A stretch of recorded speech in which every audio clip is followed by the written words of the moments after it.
गाय रूप कैसे बदलती है। भाई लाइव देख लो, आज वीडियो को लास्ट तक देखते रहो।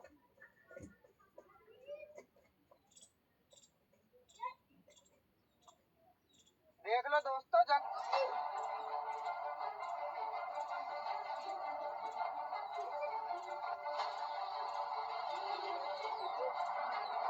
क्या क्या गंदा गंदा बात में बोल रहे हैं। हमारी क्लास की एक लड़की को बोला कांच से उतारो, छाती के पास चुकिया। अच्छा ऐसे, अच्छा क्या हुआ है बाबू?